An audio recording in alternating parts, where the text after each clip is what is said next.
You know what they say, when in Rome, make math content. Is that the saying? Now that I say it out loud, that seems wrong.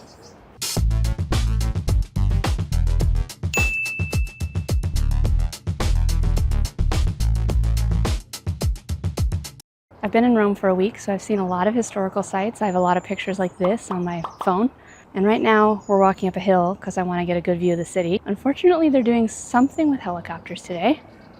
And the farther up this hill I walk, the closer I get to the helicopters. So that's just a reality that we're living with today. While we've gone to all these historical sites, I've just been inundated with data. This column is the oldest plaza was constructed in 180. Stone, millions of people lived concrete. Here. Did you know the Romans invented concrete? Now, because I'm a statistics teacher, I find myself wondering how many of these variables are categorical and how many are quantitative. Those are kind of the two different ways that we talk about variables in statistics. Quantitative variables are things that can be measured with numbers, and categorical variables are things that can be measured by putting outcomes into categories.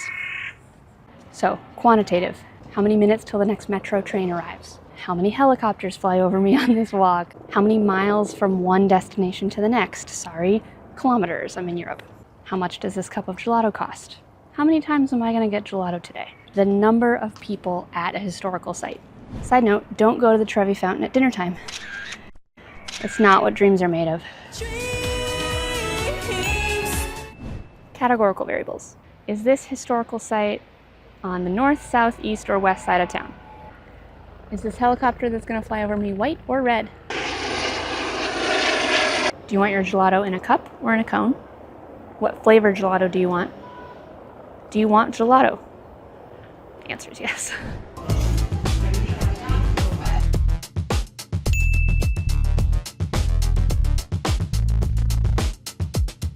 Sometimes it's hard to tell if something should be categorical or quantitative. For example, if I'm asking all the students in my class what grade they're in. Technically it's a number, but there's only 4 numbers that they can give me. It's a little bit wishy-washy, but usually I tell students if you're never gonna find the average of the variable, it's probably categorical. Like I'm never gonna say the average grade is 9.5. Whoa, I can see the view. Well, I'll tell you what, it is worth the hike. That's the Vatican right there.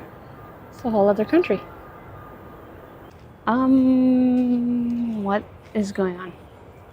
Okay, well, now I know why there's helicopters. Something's literally on fire.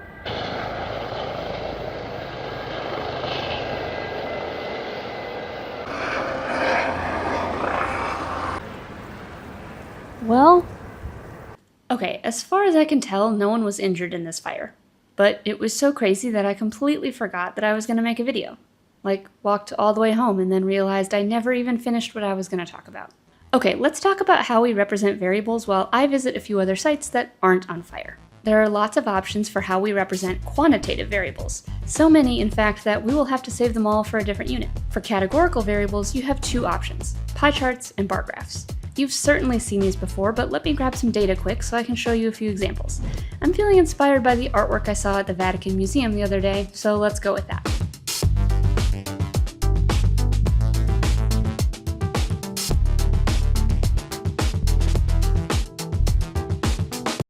This fresco is called School of Athens, painted by Raphael in the early 1500s.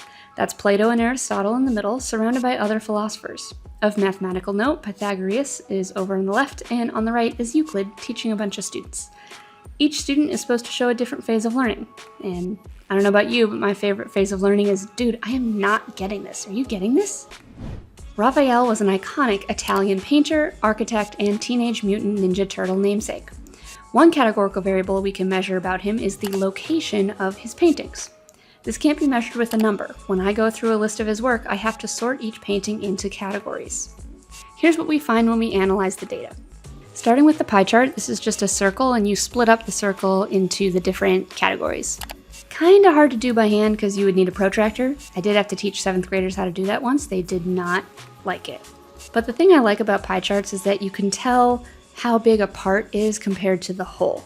So like I can easily see that Italy is the biggest section of this pie chart, which makes sense. Raphael is Italian, so it makes sense that most of his artwork is still in Italy.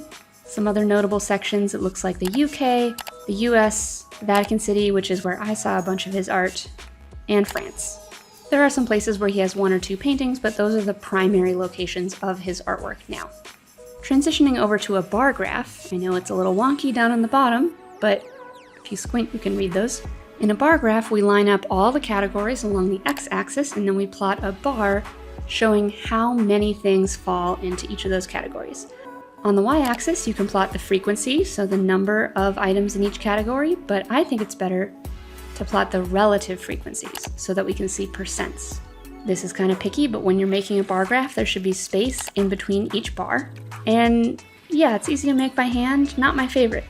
Now, obviously, you can still tell that Italy is a big deal from this graph, like it's clearly the tallest bar. But I think it's a little less obvious that 30% of his artwork is in Italy. Whereas with a pie chart, it's kind of just intuitive. Now, a segmented bar graph kind of combines both the pie chart and the bar graph into one. We have one large bar representing all of Raphael's paintings. And instead of splitting a pie into different sections, we're splitting a bar into different sections. Okay, it's still dessert-based, but now we're looking at bars instead of pies. You know what I mean? There are other ways to represent categorical data, but we'll get into that in the next video. For now, I need to find more gelato.